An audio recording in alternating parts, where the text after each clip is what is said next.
అయితే ఈ మనసుని ఏం చేయాలంటే నిలుపుకోవాలి. అక్కడ నేను దేవుని సన్నిధిలోకి వెళ్ళాలి, నేను దేవునితో మాట్లాడాలి, దేవుడు నాతో మాట్లాడాలి, దేవుని జవాబు నేను పొందాలి, ఆయన దర్శనాన్ని నేను పొందాలి, ఆయన నాకు జవాబు ఇవ్వాలి, నేను కదలాలి అనే ఒక నిశ్చయత.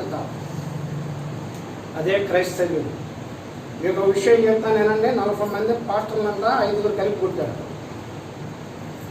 పడుతుంటే పాస్టర్లు పారిపోతున్నారు, ఎవడు ఎదురు తిరగట్లేదు. 4 5 ఎక్కడ, 40 మంది సేవకులు ఎక్కడ? ఈ 40 మంది తిరగబడితే 4 ఏం చేయగలరు అసలు?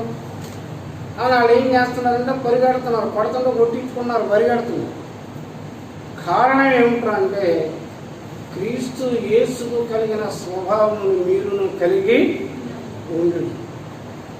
ఆయన మనకు మాదిరి చూపించాడు, ఆయన మనకు ఒక దారిని చూపించాడు, ఆయన మనకు ఒక మార్గము చూపించాడు.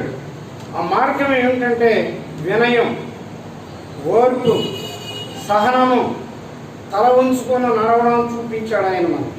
కనుక మన ముందున్నటువంటి ప్రభువే అటువంటి మార్గము దారి మనకు చూపించినప్పుడు మనం ఎలా ఉండాలి? అబద్ధాలు ఆడుతూ ఉండాలి. మనం ఎట్లా ఉండాలి? అసత్యాలు, దొంగతనాలు, దోపిడీలు, దెబ్బలాటలు, కొట్లాటలు, ఇదేగా. ఇలా ఉండాలా?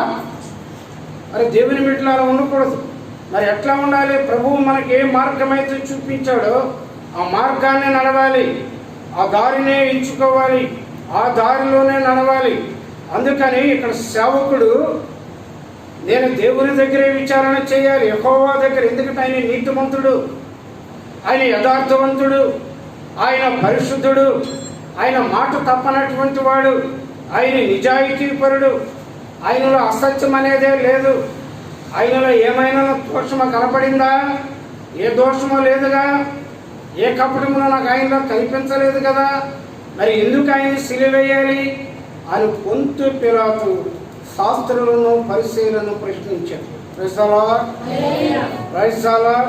అటువంటి దేవుణ్ణి మనం ఆరాధిస్తున్నాం, అటువంటి దేవుణ్ణి మనం సేవిస్తున్నాం. అటువంటి దేవుడి దగ్గరికి ఇప్పుడు విచారణకు వస్తున్నాడు రాజు అయినటువంటి యెహోషువాపాతు. భయపడ్డాడు. అంతేనా? ఉపవాసం ఉండడానికి తీర్మానం చేసుకున్నాడు. అంతేనా? మీరు కూడా ఉండండి, ప్రజలందరూ ఉండండి, చెప్పండి ప్రజలందరికీ ఉపవాసం ఉండమని. అప్పుడు ప్రజలు ఏం చేస్తున్నారు? అందరూ ఉపవాసం ఉండడానికి, దేవుని సన్నిధికి రావడానికి ప్రారంభించారు. Praise the Lord, praise the Lord, praise the lord.